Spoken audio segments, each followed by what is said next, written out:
നടി അനശ്വര രാജിനെതിരെ ആരോപണങ്ങളുമായി mister and Mrs bachelor സിനിമയുടെ സംവിധായകൻ ദീപു കരുണാകരൻ രംഗത്ത് വന്നിരിക്കുകയാണ്. സിനിമയെ പ്രൊമോട്ട് ചെയ്യാനായി ഒരു പോസ്റ്റ് പോലും അനശ്വര സോഷ്യൽ മീഡിയയിൽ പങ്കുവച്ചില്ല എന്നാണ് സംവിധായകൻ പറയുന്നത്.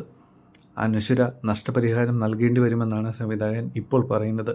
അനശ്വരയുടെ നിസ്സഹകരണം തൻ്റെ സിനിമയുടെ റീച്ചിനെ ബാധിച്ചെന്നും ഉണ്ടായ നഷ്ടത്തിന് വാങ്ങിയ പ്രതിഫലത്തിൽ ഒരു വിഹിതം തരാൻ അവർ തയ്യാറാകണമെന്നുമാണ് സംവിധായകൻ പറയുന്നത്. അസോസിയേഷൻ വഴി മൂവ് ചെയ്യണം, നഷ്ടപരിഹാരം തരണം, വാങ്ങിയ പ്രതിഫലത്തിൽ ഒരു വിഹിതം തരാൻ അവർ തയ്യാറാകണം. പ്രത്യേകിച്ച് ഒരു കാരണവുമില്ലാതെ പ്രൊമോഷന് വരില്ലെന്ന് പറയുമ്പോൾ എന്ത് വിശ്വാസത്തിലാണ് നമ്മൾ മുന്നോട്ട് പോകുന്നത്? പൈസ കൊടുക്കാത്തത് കൊണ്ട് ചെയ്തില്ല എങ്കിൽ കുഴപ്പമില്ല. കൃത്യമായി എണ്ണിപ്പറഞ്ഞ് ചോദിച്ചു വാങ്ങിച്ചിട്ടാണ് പലപ്പോഴും ഷൂട്ടിന് വന്നത്.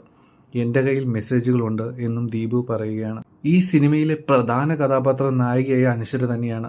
അവർ മാത്രമാണ് ഈ സിനിമയിൽ ഏറ്റവും കൂടുതലും ഉള്ളത്. അപ്പോൾ അവരില്ലാതെ പ്രൊമോഷൻ ചെയ്തിട്ട് എന്ത് കാര്യമെന്നാണ് സംവിധായകൻ ചോദിക്കുന്നത്. ഈ സംഭവങ്ങളുടെ യാഥാർത്ഥ്യം എന്തെന്നൊന്നും നമുക്കറിയില്ല. എങ്കിലും പറയാതെ വയ്യ, അനശ്വര പണം എണ്ണി വാങ്ങിയിട്ടായിരിക്കുമല്ലോ അഭിനയിച്ചത്. അപ്പോൾ ഈ സിനിമയുടെ പ്രൊമോഷനുമായി ബന്ധപ്പെട്ട് ചടങ്ങുകളും അതുപോലെ തന്നെ പ്രൊമോഷനുമായി ബന്ധപ്പെട്ട കാര്യങ്ങളും ചെയ്യേണ്ട ഒരു കടമ ഉറപ്പായും അനശ്വരയ്ക്കുണ്ട്. അങ്ങനെ അവർ ചെയ്തില്ലെങ്കിൽ അത് തെറ്റ് തന്നെയാണ് എന്ന് പറയേണ്ടി വരും. നിങ്ങളുടെ അഭിപ്രായങ്ങൾ കൂടി കമൻറ്റ് ചെയ്യുക. അടുത്ത വീഡിയോയുമായി വരാം. നമ്മുടെ ചാനൽ സപ്പോർട്ട് ചെയ്യുക, സബ്സ്ക്രൈബ് ചെയ്യുക. Take care.